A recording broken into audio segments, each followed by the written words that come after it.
একটা গাধা যাকে সবাই বোকা বলে, আর একটা নেকড়ে যে নিজেকে পৃথিবীর সবচেয়ে চালাক মনে করে। কিন্তু যদি আমি বলি এই বোকা গাধাটাই একদিন নেকড়েকে এমন শিক্ষা দেবে যা সে কোনোদিন ভুলবে না, চোখ সরাবেন না, কারণ এই গল্প শুধু হাসির না, এই গল্প জীবনের। সবুজ অরণ্য, পাখির ডাক, দূরে পাহাড়, মাঝখানে একটা ছোট্ট গ্রাম। গ্রামের পাশে একটা খোলা মাঠে একা একা ঘাস খাচ্ছে গাধা গদু। আমি কি সত্যি এত খারাপ? আল্লাহ কি আমাকে এমনই বানিয়েছেন যেন সবাই হাসে, কেউ ভালোবাসে না? আহা, সবাই বলে আমি বোকা, কিন্তু বোকা হলে কি হবে? মনটা তো খারাপ না, কাউকে ঠকাই না, কাউকে কষ্ট দিই না। এই গধু, এত ভাবিস কেন? বোকা হওয়াই তো তোর কাজ। এই দেখ, বোকা গাধা আবার স্বপ্ন দেখছে। স্বপ্ন দেখাও কি অপরাধ? ঝোপের আড়াল থেকে চোখ চকচক করে তাকিয়ে আছে নেকড়ে ধূর্তিয়া। আজ অনেক দিন পর ভালো শিকার দেখলাম। একদম বোকা গাধা, একে ঠকানো তো জল ভাত। আহা গাধা ভাই, একা একা আছো নাকি? হ্যাঁ, আপনি কে? আমি তো তোমার বন্ধু হতে এসেছি। বন্ধু না হলে কি কেউ এত সুন্দর করে কথা বলে? বন্ধু? আমার তো কোনো বন্ধু নেই।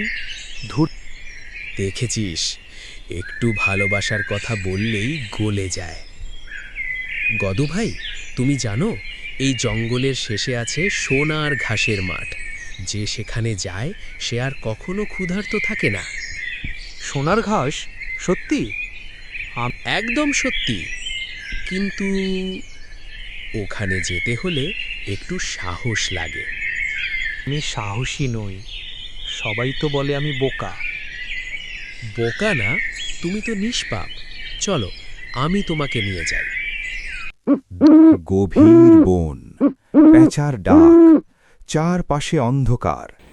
তারা বনের মধ্য দিয়ে হাঁটছে। আমার মা বলতো অচেনা পথে যেতে নেই। দুর্বল হলে বাঁচা যায় না। দুর্বল মানে কি দয়া থাকা? এই প্রশ্নটা নেকড়ের মনে প্রথমবারের মতো ভয় ঢুকিয়ে দিল। অন্ধকার বন, বাতাসে অদ্ভুত শব্দ, গদু ভয়ে কাঁপছে। আমার একটু ভয় লাগছে। ভয় পেলে চলবে না। জীবনে কিছু পেতে হলে কষ্ট তো করতেই হয়। একটা কথা জিজ্ঞেস করব? এত প্রশ্ন কেন? চলো। তুমি যদি বন্ধু হও তাহলে তুমি আগে যাবে কেন? আমাকে সামনে রাখছো না? প্রথম নেকড়ে বুঝল বোকা গাধাটা আর আগের মতো বোকা নেই। এই চুপ, বেশি বুদ্ধি ফলাচ্ছ কেন? বোকা হওয়া আর বুদ্ধি না থাকা এক জিনিস না। প্রথম গদু বুঝতে শুরু করল সব মিষ্টি কথা সত্যি হয় না।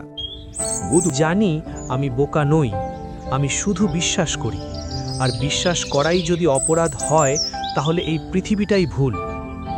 চুপ কর, তুই আমার খাবার। শান্তিবার না, আমি একজন প্রাণ।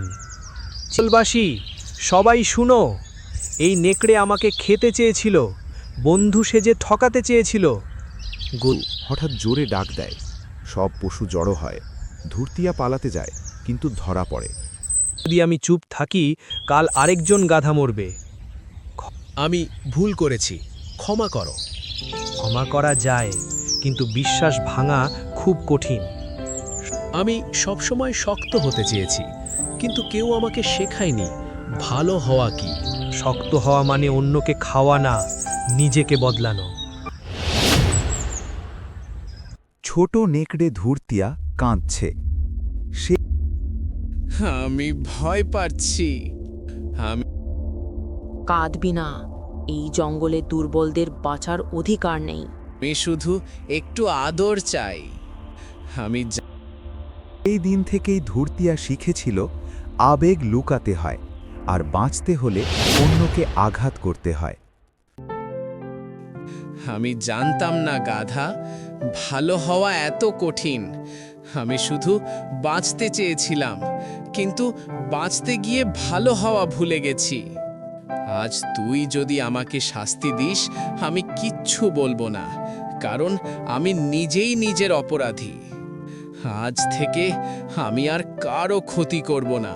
সব নেকড়ে জন্ম থেকেই খারাপ হয় না, কেউ কেউ খারাপ হয়ে ওঠে, কারণ তারা কোনোদিন ভালোবাসা পায় না। সবচেয়ে নীরব মানুষটাই সবচেয়ে গভীরভাবে ভাবে, আর যাকে সবাই বোকা বলে সেই একদিন আয়না দেখায়। সব পশু অপেক্ষা করছে। ওকে শাস্তি দাও। এমন নেকড়ের ক্ষমা নেই। আমি বোকা হতে পারি, কিন্তু আমি নিষ্ঠুর নই। আমাকে কেউ কোনোদিন বোঝেনি, তবুও আমি কাউকে খেতে চাইনি। আজ যদি আমি প্রতিশোধ নিই, তাহলে নেকড়ে আর আমার মধ্যে পার্থক্য কি থাকবে? আমি ওকে ক্ষমা করছি, কারণ কেউ যদি প্রথম ক্ষমাটা না করে, এই জঙ্গল কখনো বদলাবে না। সাহস মানে লড়াই না, সাহস মানে মানুষ থাকা। আমি গাধা, কিন্তু আমারও হৃদয় আছে। আজ থেকে আমি আর কারো ক্ষতি করব না। সেই দিনটার পর জঙ্গলে কিছু বদলে গেল। এই গল্প আমাদের শেখায়, যে বেশি চুপ থাকে সে দুর্বল নয়। সত্যিকারের বুদ্ধি মানে দয়া, ক্ষমা সবচেয়ে বড় শক্তি, আর বোকা বলে যাদের অবহেলা করা হয় তারাই একদিন পৃথিবী বদলায়। আপনার জীবনে কি কখনো এমন কেউ এসেছে যে বন্ধু সেজে ক্ষতি করতে চেয়েছিল? কমেন্টে লিখুন আপনি কাকে ক্ষমা করতে চান। এই গল্প যদি আপনার হৃদয় ছুঁয়ে থাকে, একটা 8 দিন। ভিডিও ভালো লাগলে লাইক, শেয়ার আর সাবস্ক্রাইব করতে ভুলবেন না।